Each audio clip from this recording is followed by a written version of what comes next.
ঘরে যদি থাকে ১ কাপ আটা তাহলেই বানিয়ে নিতে পারেন ঝটপট এই নাস্তাটি।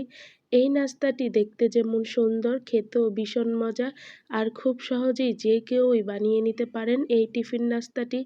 এই নাস্তাটি বাচ্চাদের টিফিনের জন্য একদম পারফেক্ট একটা রেসিপি। তো আসসালামু আলাইকুম বন্ধুরা, স্বাগত জানাচ্ছি তোমাদের নতুন একটি রেসিপি দেখার জন্য। আশা করছি আজকের রেসিপিটিও তোমাদের কাছে ভীষণ ভালো লাগবে। আজকের রেসিপিটি খুব সহজেই ঝটপট বানিয়ে নিতে পারবে। আজকের রেসিপি বানানোর জন্য এখানে আমি একটা মিক্সিং বল নিয়েছি। এখন এর মধ্যে দিয়ে দেব ১ কাপ আটা। এখন দিয়ে দেব ৩ টেবিল চামচ সুজি। দেখুন বন্ধুরা, ৩ টেবিল চামচ সুজি, অবশ্যই সুজিটা ব্যবহার করবেন এই রেসিপির জন্য। এখন দিয়ে দেব স্বাদ অনুযায়ী চিনি। আপনারা আপনাদের স্বাদ অনুযায়ী চিনিটা কমিয়ে বাড়িয়ে দিতে পারেন। এখন দিয়ে দিলাম ২ টেবিল চামচ গুঁড়া দুধ। দিয়ে দেব একটা ডিম।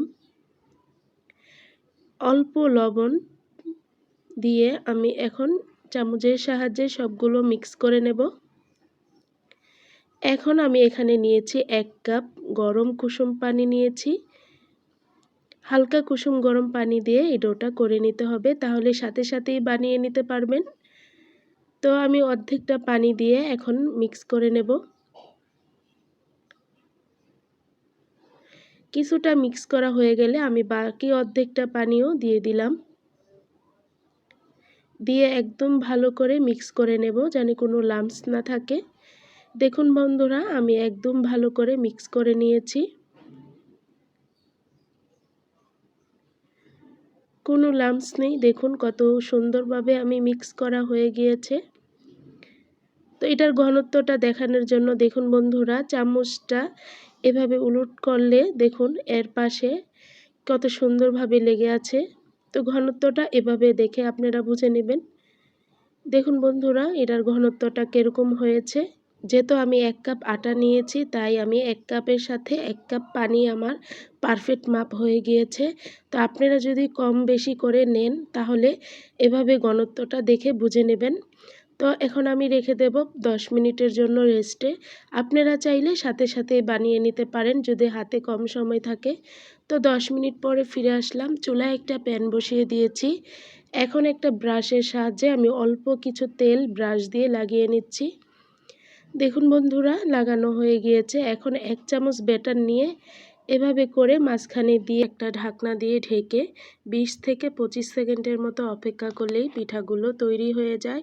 আর পিঠাগুলো দেওয়ার পরে চুলার জালটা অবশ্যই লো হিটে রাখতে হবে, তাহলে খুব সুন্দরভাবে পিঠাগুলো তৈরি হয়ে যাবে। দেখুন বন্ধুরা, আমার একটা পিঠা তৈরি হয়ে গিয়েছে। দেখুন কত সুন্দরভাবে উঠে যাচ্ছে। তো আমার একটা পিঠা তৈরি হয়ে গেল। এখন আমি আবারও একটু তেল ব্রাশ করে দিয়ে দিলাম।